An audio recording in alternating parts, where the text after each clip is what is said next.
அன்பார்ந்த mind and money channel viewers அனைவருக்கும் வணக்கம். ஸோ இன்றைக்கி என்ன பார்க்க போகிறோம்னா, மார்க்கெட் வந்து பயங்கர டர்புலண்ட்டாக இருக்குது, வாலட்டைலிட்டியாக இருக்குது. இப்போ இந்த மாதிரி சுச்சுவேஷனில் என்ன பண்ணுறதுன்னு தெரியாமல் நிறைய பேர் குழம்பிக்கிட்டு இருக்கோம். ஸோ என்னை பொறுத்த வரைக்கும் ரெண்டு விஷயம் பார்க்கணும். ஒன்று வந்து பார்த்திங்கன்னா, ஏன் மார்க்கெட் வந்து கீழே இறங்குது, இந்தியன் மார்க்கெட் வந்து கீழே இறங்கிக்கிட்டே இருக்குது.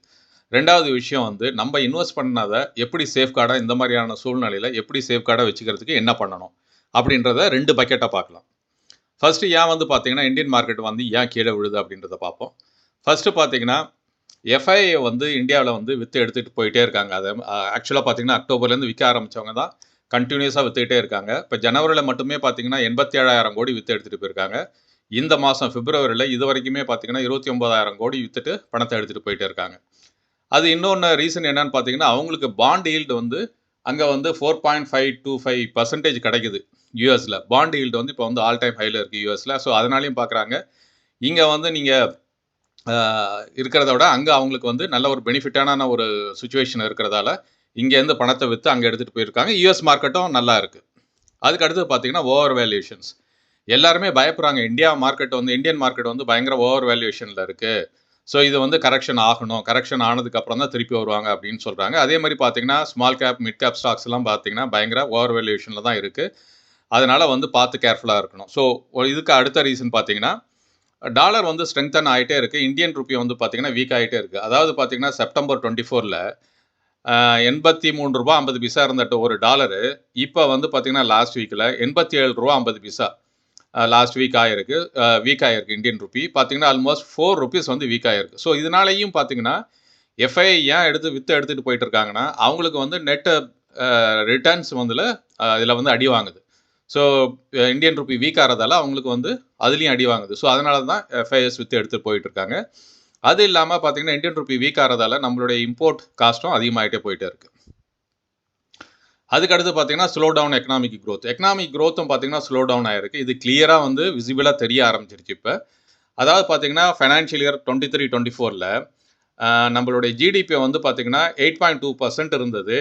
இப்போ இறங்கி இப்போ 5.4% இருக்குது. க்ரோத் வந்து 5.4% வந்து Q2, அதாவது 24-25ல் ஃபைனான்ஷியல் இயர் 24-25ல் 5.4% இறங்கியிருக்கு. ஸோ இதனால் பார்த்தீங்கன்னா டிக்ளைன் ஆகிருக்கு, க்ரோத் வந்து டிக்ளைன் ஆகிருக்கிறதால. ஸோ எக்கனாமிக் க்ரோத்தும் வந்து பார்த்தீங்கன்னா டிக்ளைன் ஆகிருக்கு, அதுவும் ஒரு ப்ரெஷரில் இருக்குது. இது வந்து பார்த்தீங்கன்னா மார்க்கெட்லேயே தெரியும் எல்லாருக்கும். லாஸ்ட் 3-4 இயர்ஸாக வந்து கம்பெனிஸ் எல்லாமே நல்லா ஏர்ன் பண்ணாங்க. பட் அந்த அளவுக்கு வந்து சேலரியோ இன்க்ரிமெண்ட்டோ வந்து எம்ப்ளாயீஸ்க்கு கொடுக்கல. ஸோ அதனாலையும் பார்த்தீங்கன்னா மார்க்கெட்டில் வந்து ஹை இன்ஃப்ளேஷன் அதிகமாக இருக்கிறதால வாங்குகிற சம்பளத்தை வந்து இந்த இன்ஃப்ளேஷனுக்கு அவங்க கொடுக்குற இன்க்ரிமெண்ட் வந்து இன்ஃப்ளேஷனை கூட மீட் பண்ணலைன்னா என்ன ஆகும், அப்போ எக்ஸஸாக மார்க்கெட்டில் அவங்களோட ஃபண்டு போயிட்டுருக்கு. அதுக்கடுத்து பார்த்தீங்கன்னா குளோபல் ஈவெண்ட்ஸ். இப்போ டொனால்ட் ட்ரம்ப் வந்ததுக்கப்புறம் பார்த்தீங்கன்னா அவர் டேரிஃப் இன்க்ரீஸ் பண்ணிக்கிட்டு இருக்காரு. அதாவது பார்த்தீங்கன்னா ஸ்டீல் அண்ட் அலுமினியத்துக்கு வந்து ஆல்ரெடி 25% சொல்லிட்டாரு. அது இல்லாமல் என்ன சொல்லியிருக்காங்கன்னா, ஈவன் நம்ம பிஎம் போயிருந்தார், அவர்கிட்ட என்ன சொல்லிட்டாருன்னா, நீங்கள் வந்து ரொம்ப ஓவராக டேக்ஸ் போடுறீங்க, ஸோ நாங்களும் டேக்ஸ் போடுவோம், இனிமேல் வந்து பார்த்தீங்கன்னா ரெசிப்ரோக்கல் டேக்ஸ் தான் இருக்கும் எல்லா கண்ட்ரிஸ்க்கும் அப்படின்னு சொல்லி அவர் டெய்லி ஏதாவது ஒரு ட்ராமா பண்ணிகிட்டு இருக்காரு டொனால்ட் ட்ரம்ப். அதே மாதிரி பார்த்தீங்கன்னா இதெல்லாம் பார்க்கும்போது மார்க்கெட் சென்டிமெண்ட்டும் பார்த்தீங்கன்னா, அதாவது 1 February வந்து பட்ஜெட் வந்தது. பட்ஜெட் அன்றைக்கே மார்க்கெட் ஒன்றும் ஒரு க்ரீனில் போகல, ரெட்டில் தான் முடிஞ்சுது. அதுக்கப்புறம் பார்த்தீங்கன்னா ஆர்பிஐ கவர்னர் வந்து 0.25% இன்ட்ரெஸ்ட்டை குறைச்சார், அதுக்கும் ஒரு ரியாக்ஷன் இல்லை. அப்புறம் பிஜேபி கவர்மெண்ட் வந்து டெல்லியில் வந்து பிஜேபி வின் பண்ணாங்க, பட் அதுக்கும் ஒரு மார்க்கெட் ரியாக்ஷன் இல்லை. ஓவராலாக பார்த்தீங்கன்னா மார்க்கெட் சென்டிமெண்ட்டை ஒரு புவராக தான் இருக்குது. அடுத்தது பார்த்தீங்கன்னா கார்ப்பரேட் ஏர்னிங்ஸ், அதாவது Q3 ரிசல்ட்டை வந்து பார்த்தீங்கன்னா ஆல்மோஸ்ட் 50% ஆஃப் ஈவன் நிஃப்டி 50ல் உள்ள ஸ்டாக்ஸே வந்து பார்த்தீங்கன்னா Q3 ஏர்னிங்ஸ் வந்து மார்க்கெட் எதிர்பார்த்த அளவில் இல்லை. ஸோ அதனால் பார்த்தீங்கன்னா எல்லா ஸ்டாக்குமே 10%, 20% சர்வசாதாரணமாக இறங்கிட்டு இருக்கு. அதுக்கடுத்து பார்த்தீங்கன்னா குளோபல் ட்ரேட் டென்ஷன். ஸோ அதே மாதிரி நம்ம டொனால்ட் ட்ரம்ப் பண்ணுற எல்லா டெய்லி அவர் என்ன பேசுகிறாரோ அதை பேஸ் பண்ணியே மார்க்கெட் ஓவரால் குளோபல் மார்க்கெட்டே வந்து டென்ஷனில் தான் இருக்குது. அப்புறம் வந்து பார்த்தீங்கன்னா ப்ரைமரி மார்க்கெட்லேருந்து என்ன பண்ணியிருப்பாங்க பார்த்தீங்கன்னா, லாஸ்ட் இயரில் நிறைய ஐபிஓ வந்து. ஸோ ஐபிஓ வரும்போது என்ன பண்ணாங்கன்னா, நிறைய பேர் வந்து செகண்டரி மார்க்கெட்டில் இருக்கிற லிக்விடேட் பண்ணி ஐபிஓவில் இன்வெஸ்ட் பண்ணாங்க. ஏன்னா டக்குன்னு பார்த்தீங்கன்னா ஐபிஓவில் இன்வெஸ்ட்மெண்ட் பண்ணி லிஸ்ட் ஆன அன்றைக்கே பார்த்தீங்கன்னா 20%, 30%, 40% இன்க்ரீஸ் ஆன ஐபிஓவில் கம்பெனிலாம் இருக்குது. ஸோ அதனால் என்னென்னா எல்லாருமே வந்து ஒரு கிரேஸாக எல்லாருமே வந்து ஐபிஓவில் இன்வெஸ்ட் பண்ணாங்க. ஸோ அதனாலையும் பார்த்தீங்கன்னா செகண்டரி மார்க்கெட்டில் சேல் பண்ணி அதை கொண்டு போய் ஐபிஓவில் இன்வெஸ்ட்மெண்ட் பண்ணாங்க. ஸோ அது மட்டும் இல்லாமல் கோல்டும் பார்த்தீங்கன்னா லாஸ்ட் 4-5 மந்த்ஸாக கோல்டும் வந்து ஒரு சேஃப் ஹெவனாக இருக்கிறதால மார்க்கெட்டில் கோல்டை வந்து இன்வெஸ்ட்மெண்ட்டும் இன்க்ரீஸ் ஆகிட்டே போயிட்டு இருக்கு. ஸோ இதனால தான் இந்தியன் மார்க்கெட் வந்து கீழே இறங்கிட்டு இருக்கு. சரி, அடுத்தது வந்து நம்மளுடைய இன்வெஸ்ட்மெண்ட்டை எப்படி சேஃப்கார்டாக வச்சுக்கிட்டு இருக்கிறது, இந்த மாதிரியான ஒரு மார்க்கெட் கண்டிஷனில் நம்மளுடைய இன்வெஸ்ட்மெண்ட்டை எப்படி சேஃப்கார்டாக வச்சுக்கிட்டு இருக்குன்றதை பார்ப்போம். ஸோ நான் வந்து பார்த்தீங்கன்னா ஒரு 8 ஸ்ட்ராட்டஜிஸ் வந்து தயார் பண்ணியிருக்கேன். என்னை பொறுத்த வரைக்கும் நான் இந்த 8 ஸ்ட்ராட்டஜிஸ் தான் அப்ளை பண்ண போகிறேன். ஃபர்ஸ்ட்டு வந்து என்னுடைய போர்ட்ஃபோலியோ வந்து டைவர்சிஃபை பண்ண போகிறேன். அதுக்கு அடுத்தது பார்த்தீங்கன்னா ஃபோக்கஸ் ஆன் குவாலிட்டி ஸ்டாக்ஸ். எப்பயுமே மார்க்கெட் இறங்கும் போது நல்ல ஒரு ஆப்பர்ச்சுனிட்டி கிடைக்கும். குவாலிட்டியான ஸ்டாக்ஸில் இன்வெஸ்ட்மெண்ட் பண்ணுறது தான் பெட்ரு. அதுக்கப்புறம் பார்த்தீங்கன்னா avoid over paying growth, increase allocation to fixed income and gold, keep a cash reserve, avoid speculation trading, high leverage, monitor global and domestic factors, consider systematic investment, SIP. So இந்த ஒரு 8 strategies தான் நான் apply பண்ண போகிறேன். So நீங்களும் பாருங்கள், நீங்கள் உங்களுடைய ஸ்ட்ராட்டஜிஸ் என்ன அப்ளை பண்ணுறீங்க, இல்லை உங்களுடைய ஸ்ட்ராட்டஜியில் இந்த 8 இருக்கா, இதுக்கு மேலே இருந்தால் கூட நீங்கள் எனக்கு தெரிவிக்கலாம். ஃபர்ஸ்ட்டு வந்து என்ன, டைவர்சிஃபிகேஷன் ஆஃப் போர்ட்ஃபோலியோ.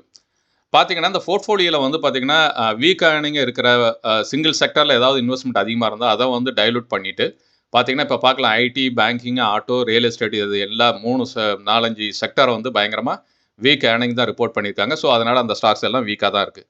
ஸோ இந்த மாதிரி டைமில் அதை வந்து டிஃபென்சிவ் செக்டரை நம்ம வந்து தேர்ந்தெடுக்கணும். டிஃபென்சிவ் செக்டர் பார்த்தீங்கன்னா இப்போ எதுன்னு பார்த்தீங்கன்னா FMCG, health care and utilities. FMCG பார்த்தீங்கன்னா ஈவன் தோ ப்ரெஷரில் இருந்தால் கூட பட் ஆனால் டே டு டே ரெக்குயர்மெண்ட்டுக்கு ஜனங்க வாங்கி தான் ஆகணும். ஹெல்த் கேரை பார்த்தீங்கன்னா உடம்பு சரியில்லைனா நீங்கள் ஹாஸ்பிட்டல் போய் தான் ஆகணும், மெடிசன் வாங்கி தான் ஆகணும். ஸோ அதனால் அந்த ஹெல்த் கேரு, யூட்டிலிட்டிஸ். ஸோ இதில் வந்து மார்க்கெட் டவுன் ட்ரெண்டாக இருக்கும்போது இந்த மாதிரி ஏரியாவில் வந்து இன்வெஸ்ட்மெண்ட் பண்ணோம்னா ஸோ இது வந்து கொஞ்சம் பேலன்ஸ் அவுட் ஆகிறதுக்கு நல்லாயிருக்கும். அடுத்தது பார்த்தீங்கன்னா ஃபோக்கஸ் ஆன் குவாலிட்டி ஸ்டாக்ஸ். எப்பயுமே இப்போ ஸ்டாக்ஸ் வந்து பார்த்தீங்கன்னா நிச்சயமாக இந்த மாதிரி டைமில் வந்து ஏதாவது ஃபர்தராக இன்வெஸ்ட்மெண்ட் இருந்தால் அந்த ஸ்டாக்கினுடைய ஃபண்டமெண்டல்ஸ் எப்படி இருக்குது, அவங்களுடைய கேஷ் ஃப்ளோ இருக்குது எப்படி இருக்குது, அவங்களுடைய டெப்ட் இருக்கா, லோ டெப்டாக இருக்கணும். அதிக டெப்ட் இருந்தால் அந்த ஷேரில் போய் இன்வெஸ்ட்மெண்ட் பண்ணுறது தப்பு. ஏன்னா இந்த மாதிரி மார்க்கெட் கண்டிஷனில் அவங்களும் மாட்டிப்பாங்க. ஸோ அதனால் வந்து இதை ரொம்ப கேர்ஃபுல்லாக பார்க்கணும். அதே மாதிரி பார்த்தீங்கன்னா அவங்களுடைய பிஸ்னஸில் கன்சிஸ்டண்ட்டாக ஏர்னிங்ஸ் இருக்கா, க்ரோத் இருக்கா, அவங்களுடைய ரெவென்யூ வந்து இன்க்ரீஸ் ஆகுதா, நெட் ப்ராஃபிட் இன்க்ரீஸ் ஆகுதா அப்படின்றதையும் பார்க்கணும். அவங்களுடைய கேஷ் ரிசர்வ்ஸ் எப்படி வச்சுருக்காங்க. ஸோ இது வந்து வெரி வெரி இம்பார்ட்டன்ட். ஏன்னா அப்போ தான் வந்து இந்த மாதிரியான மார்க்கெட் டைனமிக் கண்டிஷனில் கேஷ் ரிசர்வ் உள்ள கம்பெனிலாம் பார்த்தீங்கன்னா நிச்சயமாக வந்து இப்போ அதில் கேஷ் ரிசர்வ் சொல்லணும்னா பார்த்தீங்கன்னா ஹீரோ மோட்டோகார்ப் இந்த மாதிரி கம்பெனிலாம் வந்து ஸ்டேபிளாக அவங்களால வந்து பர்ஃபார்ம் பண்ண முடியும் மார்க்கெட் அப்ஸ் அண்ட் டவுன்ஸ் இருந்தால் கூட. அதுக்கடுத்து பார்த்தீங்கன்னா அவாய்ட் ஓவர் பேயிங் growth. அதாவது ப்ரொஃபஸர் அஸ்வத் தாமோதரன் என்ன சொல்கிறாருன்னா இந்தியன் மார்க்கெட் வந்து பார்த்தீங்கன்னா வேர்ல்டுலேயே ஹைலி ஓவர் வேல்யூடு அப்படின்றாரு. என்னன்னு பார்த்தீங்கன்னா PE ரேஷியோ வந்து பயங்கரமாக இருக்குது. ஸோ PE ரேஷியோ அதிகமாக உள்ள சில ஸ்டாக் வந்து PE ரேஷியோ அதிகமாக இருந்தால் கூட அவங்களுடைய ஸ்ட்ராங் ஏர்னிங்ஸ் இருந்ததுன்னா பரவாயில்ல. அது ஸ்ட்ராங் ஏர்னிங்ஸ் இல்லாமல் PE ரேஷியோ அதிகமாக இருந்ததுன்னா இந்த மாதிரி ஸ்டாக்லாம் வந்து அவாய்ட் பண்ணுறது நல்லது. ஏன்னா இது ஒரு ஆப்பர்ச்சுனிட்டி, வேல்யூ ஸ்டாக்கு வாங்குறதுக்கான ஒரு ஆப்பர்ச்சுனிட்டி. அதாவது பார்த்தீங்கன்னா ஒரு ரீசனபிள் வேல்யூவேஷனில் இருந்தால் இந்த மாதிரி ஸ்டாக்கை வந்து ஸ்டேபிள் ரிட்டர்ன் இருக்கான்னு பார்த்து இந்த மாதிரி டைமில் வாங்குறதுக்கு நல்லது. எல்லாருமே இப்போ பார்க்குறது என்னென்னா PE பார்க்கணும், அவங்களுடைய ஏர்னிங்ஸை பார்க்கணும், ஏர்னிங் பொட்டன்ஷியலை பார்க்கணும். அதே மாதிரி வேல்யூவேஷன் எவ்வளோ இருக்குது, வேல்யூவேஷனை பொறுத்தும் அந்த ஸ்டாக்கை வந்து வாங்குறது நல்லது. அதே மாதிரி பார்த்தீங்கன்னா increase allocation fixed income and gold. பார்த்தீங்கன்னா இந்த மாதிரி ஒரு டைமில் வந்து இப்போ பார்த்தீங்கன்னா ஆல்மோஸ்ட் வந்து எல்லா பேங்க்லையுமே 6.5லேருந்து 7% 1 இயருக்கு மேலே டெபாசிட் பண்ணால் இன்ட்ரெஸ்ட் கொடுக்குறாங்க. அதில் பார்த்தீங்கன்னா இன்றைக்கி வந்து லாஸ்ட் 1 இயராக வந்து நிஃப்டி பார்த்தீங்கன்னா ஒரு 4.5% தான் வந்து ரிட்டர்ன்ஸ் கொடுத்துருக்கு. அதை கம்பேர் பண்ணும்போது வந்து பேங்க் டெபாசிட்டு நல்ல ரிட்டர்ன்ஸில் கொடுக்குற மாதிரி இருக்குது. ஸோ அதனால் பார்த்தீங்கன்னா நம்மளுடைய ஃபண்டை வந்து ஃபிக்ஸட் டெபாசிட்லேயும் பாண்ட்ஸு, டெப்ட் மியூச்சுவல் ஃபண்டில் போட்டு வச்சுருந்தா ரிஸ்க்கை கொஞ்சம் மிட்டிகேட் பண்ண முடியும். ஏன்னா இந்த மாதிரியான மார்க்கெட் டைமில் இந்த மாதிரி வந்து ரிஸ்க்கை மிட்டிகேட் பண்ணுறதுக்கு இந்த மாதிரி பண்ணுறது நல்லது. அதே மாதிரி பார்த்தீங்கன்னா கோல்டு ETF வந்து ரெகுலராக வாங்கிட்டே இருந்தோம்னா நிச்சயமாக வந்து கோல்டு வந்து எப்பயுமே இறங்கினா கூட திருப்பி ரீக்ளைம் ஆகிடும். பட் ஆனால் பார்த்தீங்கன்னா நீங்கள் க்ரோத் வந்து மற்ற ஸ்டாக்கில், ஆனால் கரண்ட்டாக பார்த்தீங்கன்னா லாஸ்ட் 3 மாதம் நல்ல க்ரோத்துக்கு கொடுத்துருக்கு. கோல்டு லாஸ்ட் 2-3 இயர்ஸில் நல்ல க்ரோத் கொடுத்துருக்கு.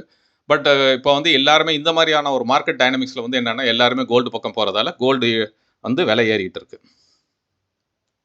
கேஷ் ரிசர்வ் இது வந்து ஒரு ரொம்ப இம்பார்ட்டண்ட்.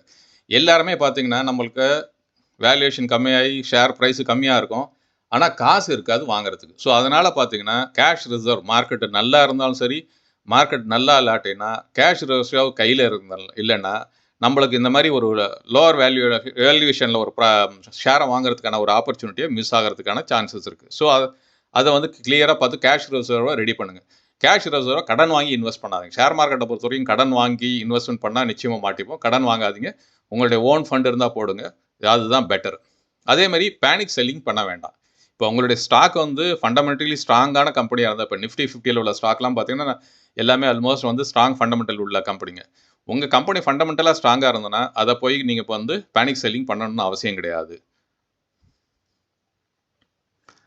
அதே மாதிரி பார்த்தீங்கன்னா இது ஒரு இந்த டைமில் வந்து ஸ்பெக்குலேஷன் ட்ரேடிங் பண்ணவே கூடாது. இன்ட்ராடே, அதே மாதிரி பார்த்தீங்கன்னா மார்ஜின் ட்ரேடிங். ஏன்னா நிறைய பேங்க்ஸு, நிறைய புரோக்கர்ஸ் என்ன சொல்கிறாங்கன்னா மார்ஜின் கொடுக்குறாங்க. நீங்கள் வந்து 1 இயருக்கு வந்து மார்ஜின் ட்ரேடிங்க்கு அலோவ் பண்ணுறோம். நீங்கள் வந்து 20% கொடுத்தா போதும், 30% கொடுத்தா போதும், 40% கொடுத்தா போதும்னு. ஸோ மார்ஜின் ட்ரேடிங்லாம் நீங்கள் போனீங்கன்னா இந்த மாதிரி வாலட்டிலிட்டி டைமில் நீங்கள் இன்வெஸ்ட் பண்ண புதகொழி மாதிரி வாங்கிக்கிட்டே இருக்கும். அப்புறம் கடைசியில் பார்த்தீங்கன்னா உங்கள் தலைக்கு மேலே வெள்ளம் போகிற மாதிரி சுச்சுவேஷன் ஆகிடும். ஸோ அதனால் வந்து என்னை பொறுத்த வரைக்கும் மார்ஜின் ட்ரேடிங்கு, அதே மாதிரி எஃப்என்டோவும் பார்த்தீங்கன்னா இந்த மாதிரி வாலட்டிலிட்டி கண்டிஷனில் எஃப்என்டோவில் போய் அந்த பக்கமே திரும்பாமல் இருக்கிறது நல்லது. அதே மாதிரி பார்த்தீங்கன்னா இந்த பென்னி ஸ்டாக்ஸ், எப்போல்லாம் மார்க்கெட் அப்பில் இருக்கும்போது பார்த்தீங்கன்னா நிறைய பேர் கொண்டு போய் பென்னி ஸ்டாக்கில் போடுவாங்க. ஏன்னா அது டக்குன்னு ப்ரைஸ் ஏறும். ஸோ இந்த மாதிரியான டைமில் penny stock, even small cap, mid cap அங்கேருந்து தூரத்தில் ஒதுங்கி இருந்து பார்க்குறது நல்லது.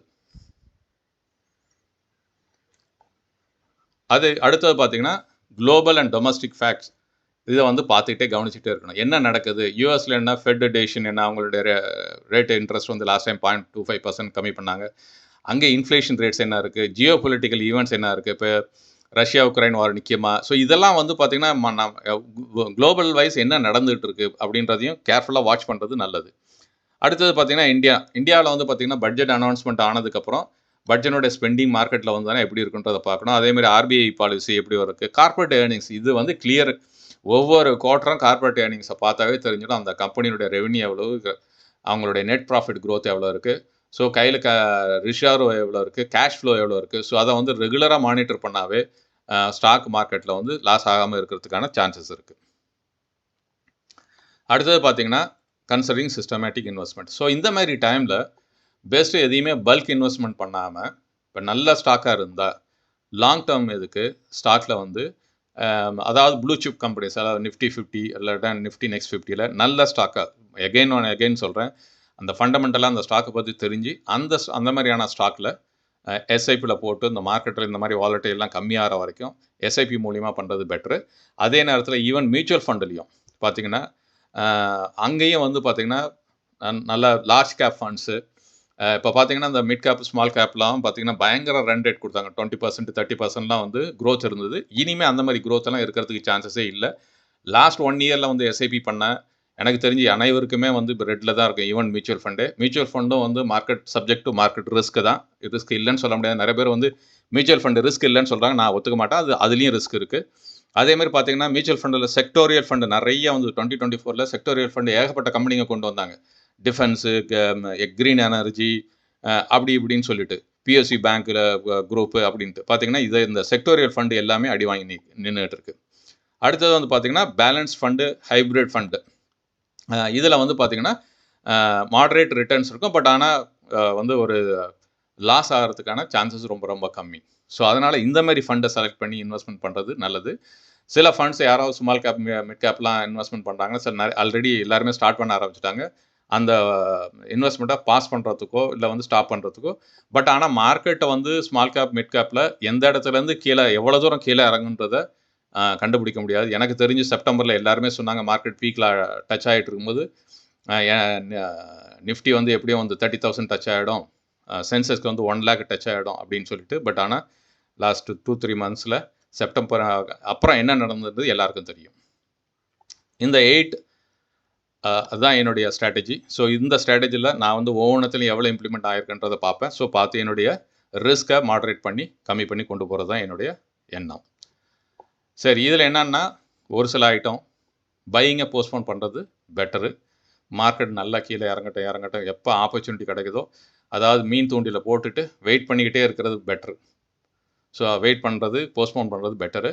அதேமாதிரி எப்போ வந்து ரீஎன்ட்ரி ஆகணும், ஸ்ட்ராட்டஜிக்காக ரீஎன்டர் ஆகிறது, மார்க்கெட்டில் ரீஎன்டர் ஆகிறது பெட்டரு. அதேமாதிரி பார்த்திங்கன்னா எந்த லார்ஜ் கேப்பா, மிட் கேப்பா, ஸ்மால் கேப்பா, எந்த இடத்துல என்ட்ரு ஆகுன்றதை பார்த்து கேர்ஃபுல்லாக ரீஎன்ட்ரி பண்ணலாம். அதாவது லாஸ்ட்டில் இந்த ஷேர் மார்க்கெட்டுன்றது வந்து பார்த்திங்கன்னா நிறைய மிஸ்டேக்ஸ் பண்ணிக்கிட்டே இருப்பாங்க. யாரும் இதில் வந்து மிஸ்டேக் பண்ணாத ஆளே சொல்லவே முடியாது. ஸோ அந்த லாஸ்ட்டாக நம்ம பண்ண மிஸ்டேக் என்ன? இப்போ வந்து பார்த்திங்கன்னா லாஸ்ட் 3 இயர்ஸாக பயங்கரமாக வந்து இந்தியன் மார்க்கெட் வந்து புல் ரனில் இருந்தது. ஸோ இப்போ இந்த மாதிரியான ஒரு சுச்சுவேஷன் வரும்போது இதுலேருந்து என்ன லேர்னிங், இதுக்கு முன்னாடி என்ன மிஸ்டேக் பண்ணியிருக்கேன், அதை கரெக்ட் பண்ணுறது பெட்டர். அப்புறம் பார்த்தீங்கன்னா எவ்ரி டிப் வந்து பார்த்தீங்கன்னா ஆப்பர்ச்சுனிட்டி, லோவர் காஸ்ட்டில் வந்து பர்ச்சேஸ் பண்ணுறதுக்கான ஆப்பர்ச்சுனிட்டி. அதுக்கு வந்து கேஷ் ரிசர்வ் இருக்கணும், ரைட்டுங்களா? அதுலேயும் வந்து கரெக்டான ஸ்டாக்கை தேர்ந்தெடுக்கிறது நல்லது. தேங்க்யூ ஃபார் வாட்சிங். இந்த வீடியோ பிடித்திருந்தால் லைக் செய்யவும், ஷேர் செய்யவும், உங்கள் கமெண்ட்டை பதிவு செய்யவும், மறக்காமல் சப்ஸ்கிரைப் செய்யவும். நன்றி, வணக்கம்.